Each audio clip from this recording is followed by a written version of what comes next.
Welcome back to What Do They Know podcast. Super Bowl 58 is officially in the books, and the Chiefs are Super Bowl champs once again. The guys break down the game from every angle and discuss what this means for the Chiefs dynasty and the legacy of Patrick Mahomes. But hey, what do they know? What do they know? Well, we are about to find out what's going on, everybody. Welcome back to the Super Bowl edition of the What Do They Know podcast. Nick and Jeff back with you for one more time this season.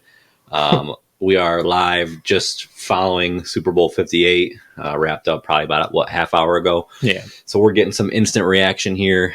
I mean, what a game. Absolutely. Just to start. Yeah. I mean, it started off a little slow in that first half. Sure did.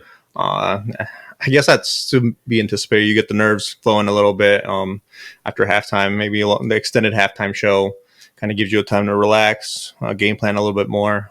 But yeah, they came out firing a little bit more in the second half, and maybe the defenses got tired because they were holding it down pretty well up until midway through the third quarter. So, but yeah, overall, if you look at the essence of the game and it goes into overtime, it was a tight game throughout the entire thing. So it's everything you want a Super Bowl to kind of be, has its defensive and offensive showing. So personally, I have no complaints. But besides the winner, yeah, let me pause right here, folks. I'm gonna kick it back over to Jeff to issue his public apology. Yeah, joyous to the Kansas City Chiefs, because Jeff has been off of the Chiefs before the season even really started.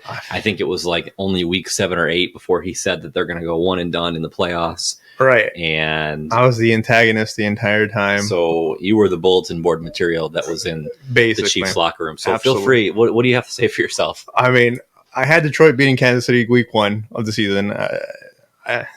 You just picked them to lose every week after. Yeah, basically. I was like, it's got to hit sometime.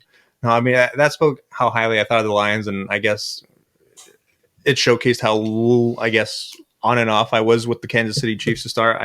I didn't really ever think their division title was going to be at stake, but I thought going into the playoffs with the AFC as loaded as we thought it would be, they'd face a little bit more of a challenge there.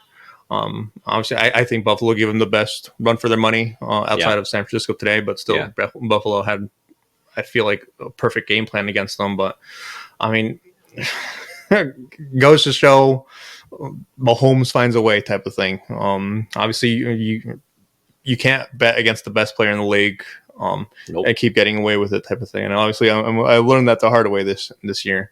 It's the same way as probably people felt when they wanted Michael Jordan to fail back in the 90s with the Bulls or something.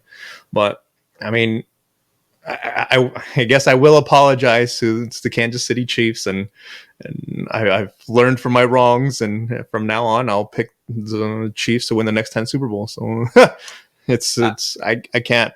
I honestly, you try to analyze everything as best as you can, and try to sound, I guess, as educated as you can, because to me, Kansas City winning, it boggles my mind, because it doesn't compute to me and how I view how the game is played.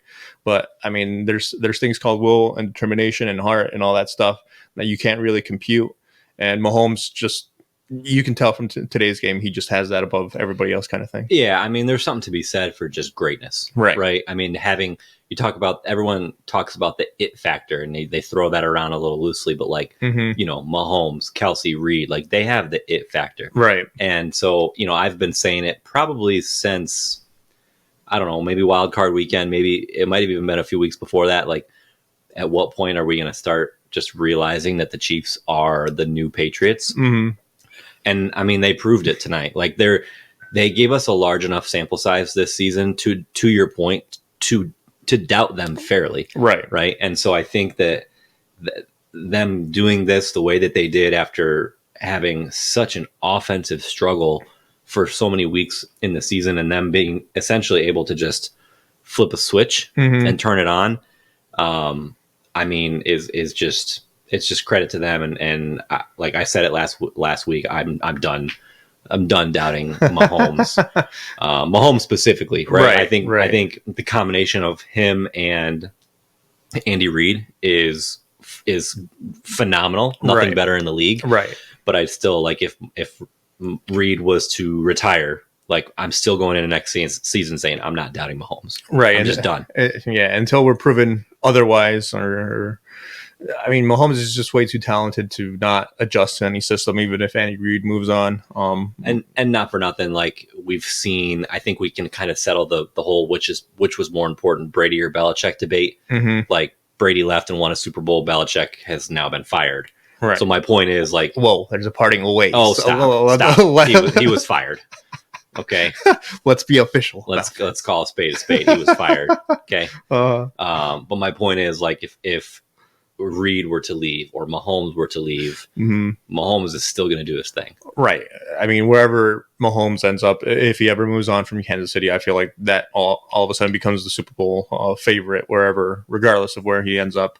Obviously, he would elevate any team to Super Bowl contending or favorites at that point, even if it's like some team that maybe a quarterback away type of thing. Yep. But yeah, I mean, to their credit, Andy Reid, as we've said multiple times and throughout the playoffs, he figured it out. I feel like they didn't really even follow the formula really this game with Rashee Rice and Isaiah Pacheco. It was Travis Kelce. It was Travis Kelce and like some guys that you don't really think about. I mean, MVS, Marquez Valdez-Scantling, he had a couple grabs. Mm-hmm. Obviously, McCole Hardman had the game-winning touchdown. Mm-hmm. What was his name? Noah Gray, the other tight end. He had a couple grabs. Right. Watson. Yep. But it was, to your point, it was mostly Kelce and. I mean, Pacheco, I don't have his stat line. Maybe you wrote it down, but I did. He had 18 rushes for 59 yards, but he had 6 catches for 33 yards. Right, so he was involved throughout the game. He wasn't, I guess, productive. Obviously, I think he might have lost a little bit of confidence after the fumble, and almost turning the ball over again on that toss play.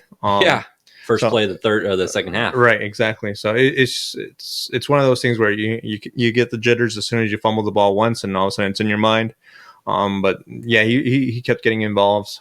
But it was definitely the Kelce show after Greenlaw got injured, coming onto the field, which was very unfortunate for San Francisco. Devastating. Yep. So that I feel like that was the game changer right there. Yep.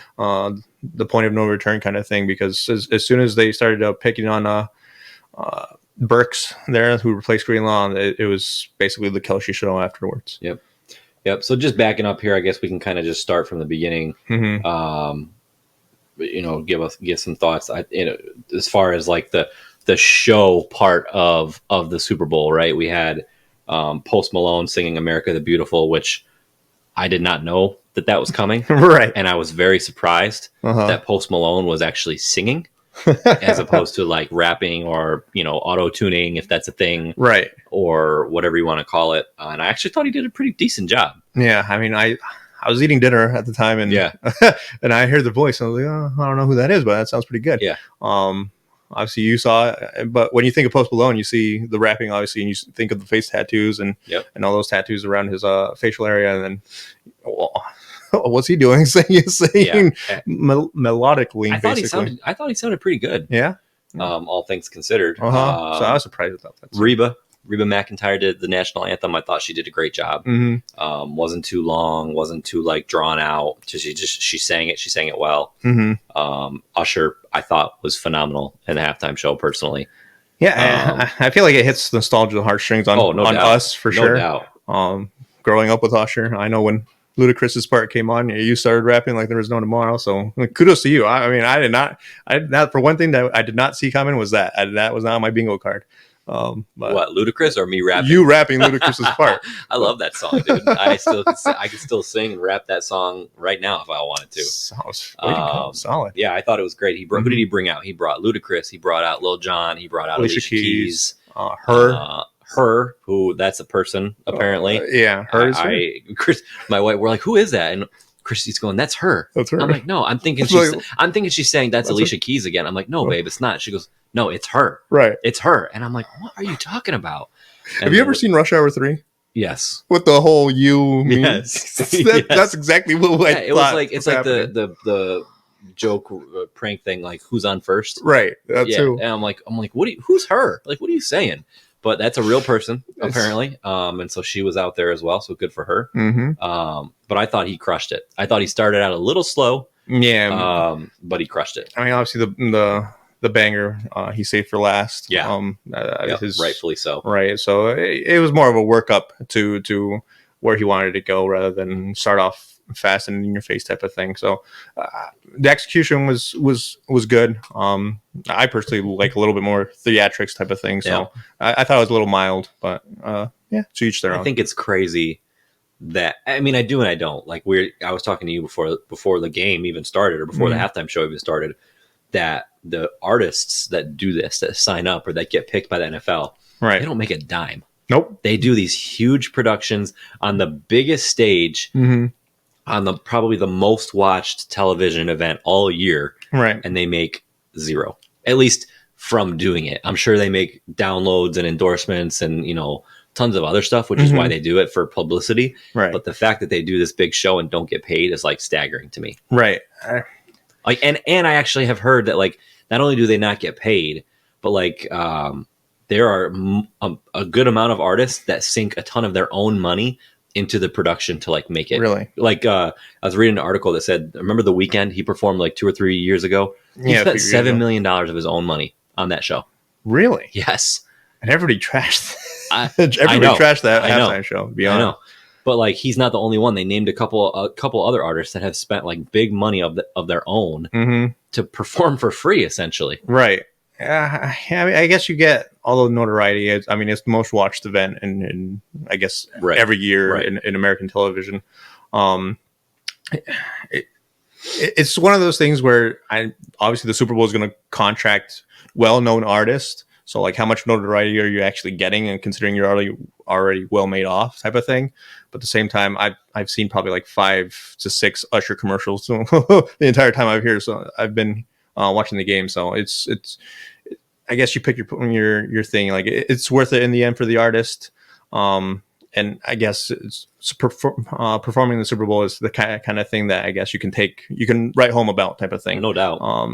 I think we've built up the Super Bowl to be this gigantic, larger than almost like a holiday type of thing. So to perform there, obviously only 58 Super Bowls. There's only been or however many performances. So you're a select few of who's performed at the halftime show. So yeah, I mean, I understand it to not be paid for it, but at the same time, man, it's rough. It's rough to think about. Yeah. So the way this game was going, and you kind of talked about it, like, I think at halftime, what was it, 10-3? Yeah. I really was, and I told you this in the third quarter, because like when the third quarter started, I think both teams punted 2 or 3 times in a row, like their first 2 or 3 possessions. And so I'm sitting here, I was telling you, like, this is starting to remind me of the Patriots and Rams Super Bowl from, I think, 3 or 4 years ago, where I think the final score was literally like 10-7 or something like that. 10-3, 10-6. 10-3, 10-7. Yeah, something like, it was a boring game. Right. Yep. But I mean, obviously the third quarter started, and for me, I think that where everything kind of took off was the muff punt.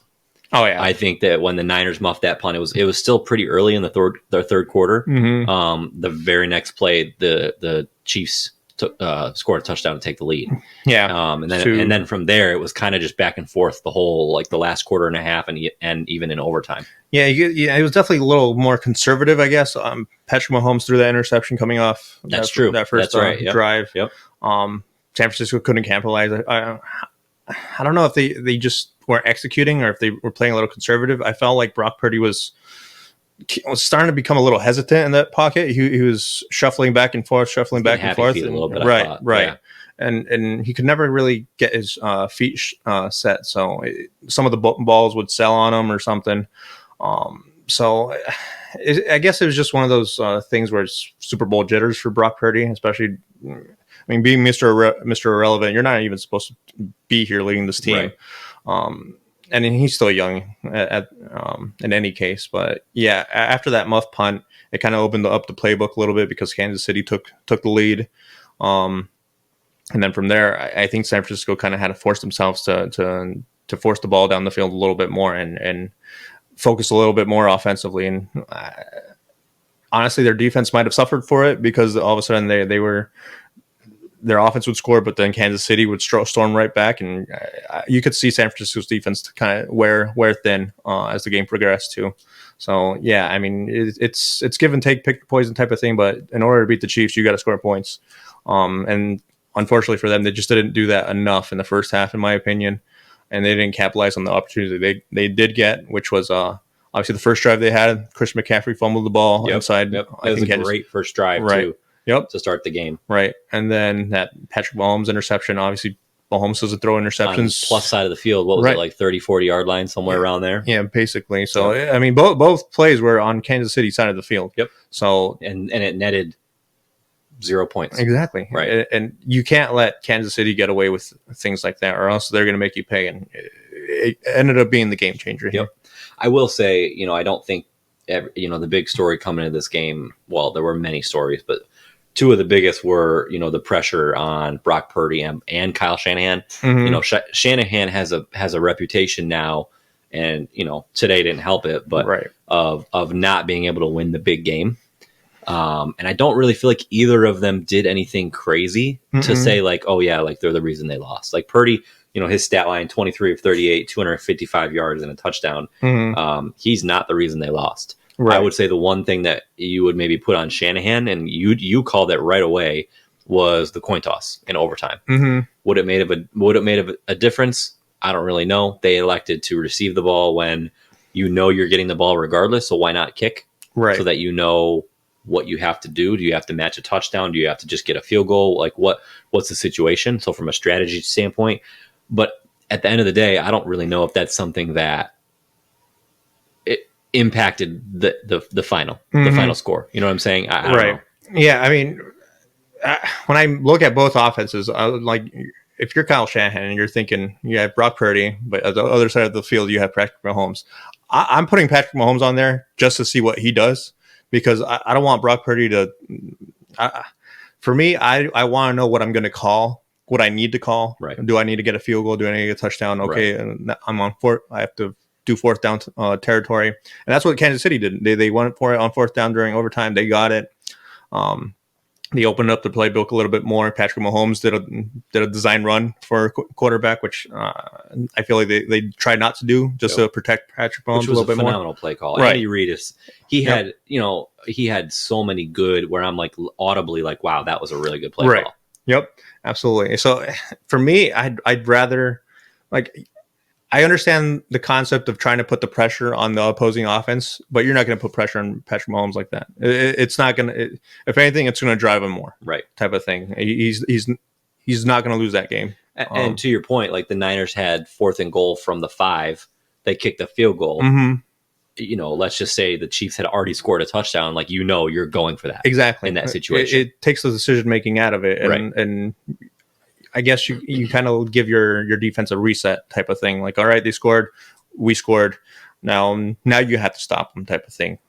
But it's just one of those things where you have to weigh the options. For me, I'd put Patrick Mahomes on there because I don't want him with the ball at the last possession of the game. I'm give me a chance to win the game, or because if they for whatever reason get stopped on 3rd down and have a 4th and 5 or within your own 20, I'm guessing they're kicking the field goal instead. Right. And they'd be doing the same exact decision that you just made on the other side. Right. And you're taking away 4 points away from Patrick Mahomes. Right. And that's a win for me. Right. So for me, yeah, I look at my offense and I know their limitations and their capabilities, and I would have deferred on that coin toss right there. Yep.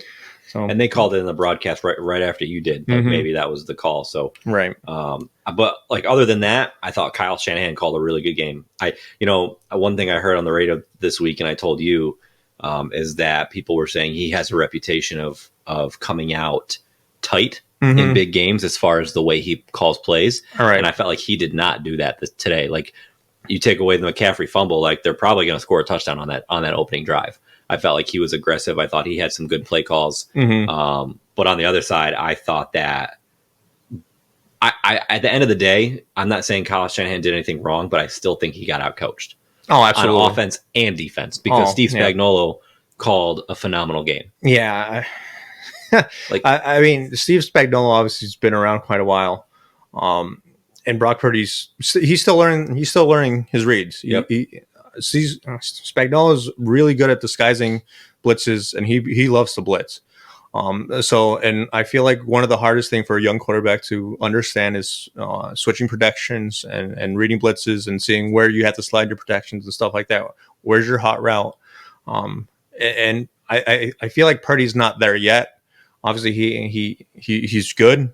I don't know if he's great yet, but as of right now, you could definitely see Spagnuolo take advantage of I guess the limitations that Purdy has in terms of reading the game right now. So to your point on that, like to me, the biggest play of the game, and this isn't, I don't even think like a bold take, but like the I think it was 3rd and 5, the Niners had just after the 2-minute warning, fourth quarter, they're up 19-6, or excuse me, it was tied 16-16 at that point. And if they get the first down, essentially they can run the clock out and kick a game-winning field goal. Right. Spagnuolo did a phenomenal job of disguising the blitz. He had one of the corners who was lined up. You would never know he's getting ready to blitz. Right on the slot. As soon as they hike the ball, he takes off. He comes in the gap between the tackle and the guard, and he deflects the pass. He makes Purdy not only throw way quicker than he wanted to because he was right in his face, but he was close enough to deflect it and stop the clock, 4th down. Right. And that was it. Right. If they had gotten that, like I said, that the game's essentially over. So I thought that was a genius play call by him. Right. And really saved them the Super Bowl. And that was just coming straight out of a timeout, I feel like. Correct. It was right after the 2-minute warning. Right. And so for Purdy, that's one of those things where I guess you kind of want, I guess, to do a motion, see how the defense reacts. Is it man? Is it zone? Especially with that slot receiver, he's the closest person right next to you. If someone's going to blitz, it's going to be that guy. It's obviously not going to be an outside corner, but it's going to be that guy. And he made a beeline straight to him. There was a big hole right there. Oh yeah. And Romo called it perfectly in the broadcast. Like, you have to know the DNA of who you're playing against, because everything about the way that they were lined up said there was no blitz coming, but you have to know that Steve Spagnuolo, like, it's in his DNA to send pressure in that moment. Right. There's no way he was going to take that lying down, not sending the house, or at least sending an extra guy. Exactly. And it's exactly what he did. Exactly. So, yeah, that's just one of those things where Purdy's going to have to grow and mature and understand the concepts of the game a little bit more. I mean, like you said, I don't think Purdy lost them the game, but I don't think he did enough to win them the game, type of thing. There's just a lot of throws there that especially the Deebo Samuel, that just weren't connecting. Which, I didn't say this in the moment, but like when it happened, I was like immediately like, oh man, Garoppolo, like, because you remember the Super Bowl 4 years ago, he missed that long touchdown to, I don't know who it would have been, but it would have significantly changed the game. And when I saw Purdy miss that throw to Deebo in the end zone, right, I was like, oh man, like, is this going to be like, our Niner fans going to be haunted by this like all over again? And yes is the answer to that. The answer is yes, most definitely yes. I mean, obviously San Francisco wishes they had a Patrick Mahomes. They've been rotating through quarterbacks. I mean, it's not like they've had everybody wishes they had a Patrick Mahomes. But like, to San Francisco, they're in such a tough position because I don't think they ever have like quarterbacks that are terrible enough to move on past immediately, but like they have good enough quarterbacks to make a run, and then all of a sudden, what do you do, type of thing. Honestly, it puts San Francisco in such a, I guess, unwanted position, in my opinion. You just don't know what to do with it. You just gotta hope Brock Purdy kind of matures and reads the game a little bit better next time. Yeah, and I mean, to his credit, he put them in a position to win the game twice, right? They kicked the field goal with under 2 minutes left. They're up 19-16. Right. They kicked the field goal in overtime. Yeah. We're up with a chance to win the game. Their defense just had two opportunities to make stops, and they didn't do it. Right.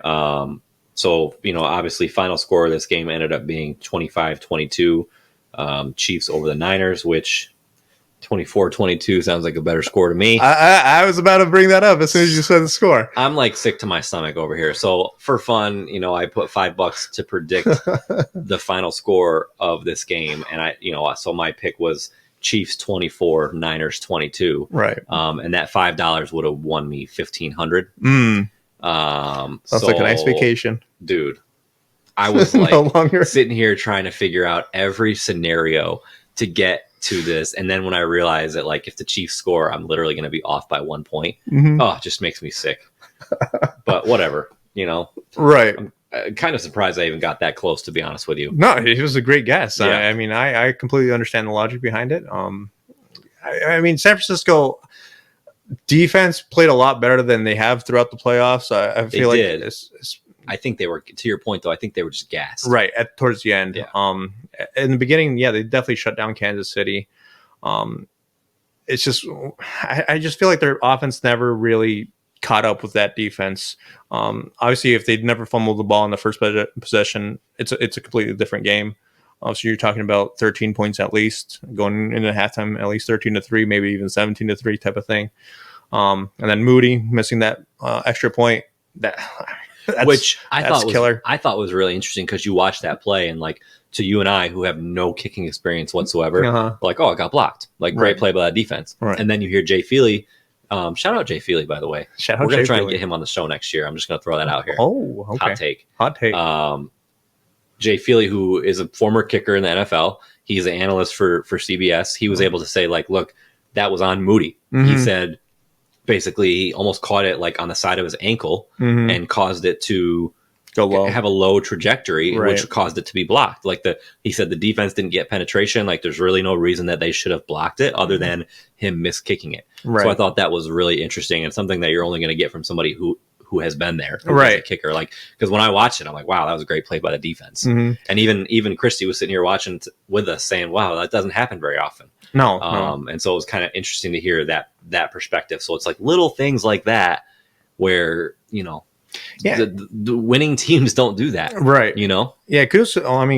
First of all, kudos to the production team for having a kicking expert on site to actually analyze, because in the Super Bowl everything gets, I guess, micro-analyzed, and the kicking game, as we know, and I think they're the only ones that do. Like Fox, I don't think has one. NBC, I don't think they have one. But he works for CBS, and that's what they use him for in the Super Bowl. And because like during the season, he does, Jay Feely, he does play-by-play. He has analysis, like normal analysis during the games, but like when it comes to playoffs, he transitions to like the sideline and does kicking. Right. So for like onside kicks or things like this, it it's really useful information. Right. As like a fan, I like knowing what's happening. Why is it happening? Because the kicking game, I feel like, is so important these days. And obviously going back to the days of even Adam Vinatieri with the Patriots, all those game-winning field goals in postseason games. And in Super Bowls, it's one of those things where we like to see how things happen or why things happen. And obviously, Moody's a rookie kicker, so I don't know what happened there. If that's also Super Bowl jitters, or if it's just a missed kick that would have happened at any other time. You know what? I think that's what you have to, because he nailed he 2 50-yarder. Like one was like 52, the other was like 55. Right. Yep. So.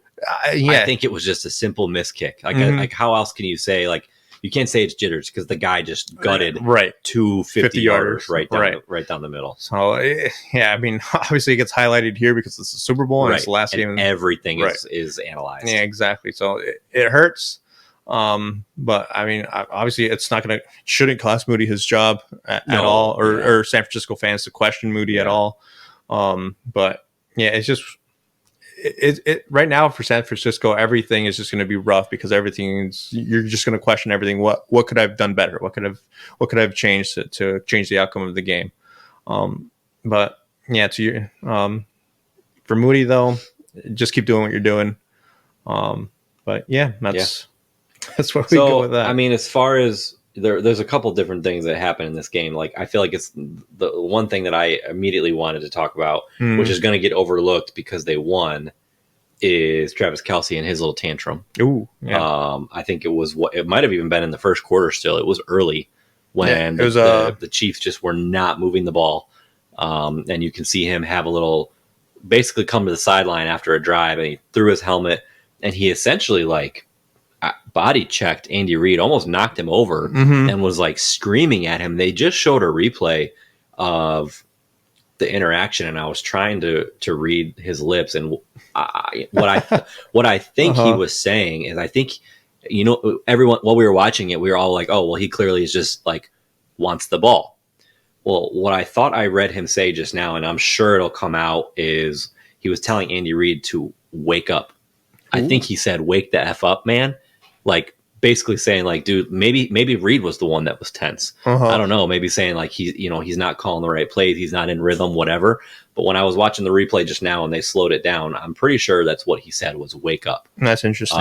Which is interesting. I'm obviously, regardless of what he said, like, you can't act like that. Right. Like, any other player in any other situation would have been benched. Oh, yeah. Go to the locker room. Like, you're done. Get out of here. Yeah, you're done. But again, Kelce. I think because they won and Kelce ended up having a good game, like, it's going to go somewhat under the radar. Mm-hmm. But, like, and this is not the first time he's done this. He did the same thing earlier in the season with Andy Reid. Had an altercation with him, threw his helmet. And so, I mean, he's passionate. He's, whatever you want to call it. Right. But I thought it was ridiculous. Right. There's a threshold you can't pass, right. Especially body checking your He literally coach. Almost knocked him over. Right. Exactly. Even if, I'm not sure if it was wake up because, like, the previous play, Patrick Mahomes threw like a 40, 50-yard bomb to a wide receiver. And you could see Travis Kelce was a little bit open, running a little bit of an underneath route, post route. And he was, he saw the ball go over his head and he was like, what's he throwing it to? But then all of a sudden he sees his teammate. I don't know if it was Valdez Scantling or who it was, but someone caught it. And he was like, Harbin. Was it Harbin? Yeah, Nicole Harbin. Yeah, and then he was like, oh, yeah, good play. And then all of a sudden the next play, it was the Pacheco fumble. I mean, it's first down. What? I don't anticipate how you can expect a ball to get thrown your way on first down on a first and goal type of situation. But yeah, that was definitely interesting to see. If that would have been way more talked about if they had lost. Oh, absolutely. Oh, absolutely. I mean, I can already hear people asking if Travis Kelce's days in Kansas City are done, right? Type of thing. That's how, I guess, exuberant it would have became if they had lost. But it was funny. Yeah. So I was purposely watching. After the Super Bowl, you have a bunch of players and coaches on the podium. They all get interviewed. They get to talk about whatever they want. Mm-hmm. And when they're interviewing Kelce and he's singing and just singing "Viva Las Vegas" and you got to fight for your right to party and all this crap, I was purposely watching Andy Reid to see, like, if he was, like, just annoyed, like, if he was done with the dude. And he's over there laughing, having a good time, like, act like he couldn't have cared less. So who knows? Maybe it's just something where you, like, I know there's certain guys where you just chalk it up, like Draymond Green, for example, in the NBA. Like, hey, that's Draymond. Like, that's what he does. Like, maybe Kelce is that guy for the Chiefs. Like, hey, that's Travis. Like, that's how he acts. He's passionate. Maybe it won't be a thing, but with, like, I saw AJ Brown tweeted, if that was me, I'd be out of the league. Like, so, right. And I mean, he probably wouldn't be out of the league, but he's not too far off. Like, he probably would have gotten benched or, sent to the locker room or something. Like, right. I mean, AJ Green, I guess, kind of has that reputation either way, because remember back in like week 3 or whatever against that, I think it was against Carolina or something, but he threw that tantrum. I do remember because AJ Brown. Yeah, back when Devontae Smith was still, and that's when I started saying, like, receivers are divas. Yep. So I mean, AJ Brown, he's shown he's that sort of I guess personality, but Travis Kelce has as well, and I mean, it's just one of those things. Travis Kelce is probably the biggest part of your game there if you're Kansas City. Benching him is not an option, regardless. Right. If this was a regular season game, maybe, just because, like, oh, we can afford the loss type of thing. It's not a win or go home type of thing. This is a Super Bowl. You're not benching your second best player during the Super Bowl. So, I mean, as a fan, you'd like to see, I guess, there's a line that you can't cross as a player, or you're putting hands on your head coach or any coach for that matter. Right. I know everybody gets passionate or emotional or whatever you want to call it, but at the same time, physical contact and to the point where it's you're almost knocking over your head coach. Yep. Yeah, that's a line for me that I wouldn't cross. And agreed. Regardless of it's the Super Bowl, to the locker room you go. Yep. I'm team Jason Kelce over likewise over Travis Kelce. I'm just going to throw that out there. Likewise. Not that there are teams, but I think Jason Kelce's hilarious, and I'm kind of over Travis. Right. Not even because of the Taylor Swift crap. Like, I could really care less about that. Mm-hmm. I'm not a fan. But all right. as far as okay, so the Chiefs win 25-22. As far as what this means, like legacy wise, right? So this is the third Super Bowl for them in 5 years. You can officially call it a dynasty, right? And I don't think that they're done. I don't think that's a stretch to say either. They are the first team to repeat, go back to back since, who do you think? Let me guess, the Patriots. Good guess. Yep, the 03-04 Patriots went back to back, so pretty much exactly 20 years. And the Chiefs do it back to back. Right. And Mahomes won Super Bowl MVP. No surprise there. He had 333 yards and 2 touchdowns. Also had over 60 rushing yards. So not a surprise there that he won MVP. That puts him the 5th quarterback ever to win 3 Super Bowl MVPs. And for me personally, like I said this during the game, like I was curious to see, because I can't off the top of my head remember a game or a big moment where Mahomes had to have like the drive.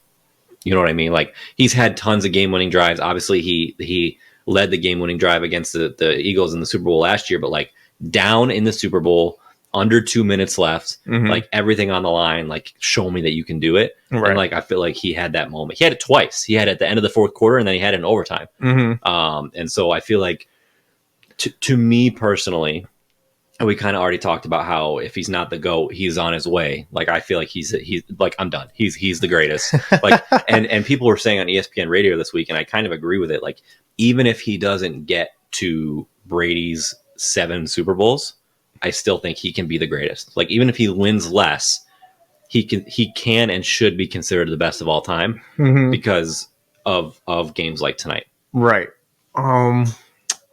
I mean, it's such a hard argument because we're fresh off the Tom Brady retirement. It's been a couple of years since he retired. It's just one of those things where it's I don't want to jump into the Patrick Mahomes ocean so quickly, just because he's starting a dynasty. Obviously, we all knew Patrick Mahomes is elite. He's great. He's phenomenal. He's once in a generation type of talent. And he's well on his way to be in at least the GOAT conversation. I think just with Tom Brady, I think it's just a two man conversation. Really, it's no John Elway, no Joe Montana. Obviously, those guys are superb, phenomenal. But to me, it's Tom Brady, Patrick Mahomes right now, and then everybody else kind of slides on their own tier. Patrick Mahomes, he like there's just. He's so far above every other quarterback in this league right now. It's not even close. Yeah. And that's what they were saying on ESPN radio this week. Like the crazy, like he has no peers. Right. You know what I mean? Right. Like he just doesn't. Right. And like in such a passing heavy league where quarterbacks thrive and are supposed to thrive or basically die, and then you get switched out for another quarterback. Like offenses are driven around your quarterback these days, and so it's meant to make the quarterback look as efficient and as capable as possible. Patrick Mahomes is just blowing everybody else out the water. It's not even close right now, and obviously this is one of those things where yes, we're gonna look back and we're gonna say yeah, Patrick Mahomes was the GOAT maybe one day, even if he doesn't end up with a 7 like Tom Brady did. Personally, I think the magic number he'd probably have to reach for me is 5. And that's what they said. Yes. So right. I think it was Chris Canny on ESPN radio who said like the number for him is 5. Right. If he gets 5 and they don't obviously wouldn't get to 7, like he's good with that. Right. Right. For me, yeah, that's perfectly fine. But I honestly, I'd be surprised if he only ends up with 5. I agree. And honestly, even if he does end up with 5, I would even take it away from him because hopefully it'll be a testament that the rest of the league is adjusting and puts a little bit more drama into the seasons rather than just knowing that Kansas City's going to end up in the Super Bowl and have a really good shot at winning at it. But 5 for me in this day and age is basically what I'm looking for to basically end all discussion in terms of him being better than Brady, because he's got something that Brady doesn't have, and that's legs. Yep. Tom Brady, he could run when the situation called for it, but he wasn't fast. There's no design runs for Tom Brady really. So Mahomes has something that Tom Brady didn't have, and that's legs. So yep. I agree. What else? Anything else before we wrap up here? Well, I got nothing, to be honest with you. I mean, we covered basically everything that I wanted to talk about. Yep. And I mean, we said last week or 2 weeks ago, all we wanted was a good game, right? And boy, it ended up being a phenomenal game. I feel bad for Brock Purdy. I was really rooting for him. Obviously, for those who don't know, he's a hometown boy. He's from Phoenix. He went to high school in Gilbert, right? Which is like 15 minutes from where we grew up, right? So we were on the Brock Purdy bandwagon for sure. But he'll be back. I think he's an awesome kid. I'm excited for him and his future. But phenomenal game, phenomenal way to end the season. And I think that, they already have the odds for next season, and it says that the Niners are the favorite at plus 550, followed by the Chiefs at plus 700. And I'll just quote what Mahomes said on the podium, which I thought was so great. And he said the Chiefs will never be underdogs, because that's one thing I wanted to mention is they were an underdog in this game. Again, he's been an underdog in every single one of his Super Bowls, and he's also faced double-digit deficits in every single one of his Super Bowls. So for him to come back and win 3 of those is just crazy. And so, he said on the podium, because Jim Nantz asked him about being an underdog, and he said, look, the Chiefs will never be underdogs. And I thought that was such like a drop the mic, like, awesome statement. It shows his personality and his determination and his confidence, I guess. Yep. I mean, there's times where you pass confidence and go into arrogance, but I think Patrick Mahomes has so much talent, and he knows it, and he realizes it, and he has the brains to dissect defenses and do what needs to be done. And on top of all that, he still has that heart to put his body on the line. Like it's not like he's going to stop 1 yard short of a first down just to protect himself. No, he's going all the way. So it's just one of those things where Patrick Mahomes has proven himself as the elite quarterback of this day and age. Yep, agreed. Yep. All right. Well, I think that's going to do it for us this week and really for this season. Right. I had a blast. I know we're starting to gain some traction towards the end of the year.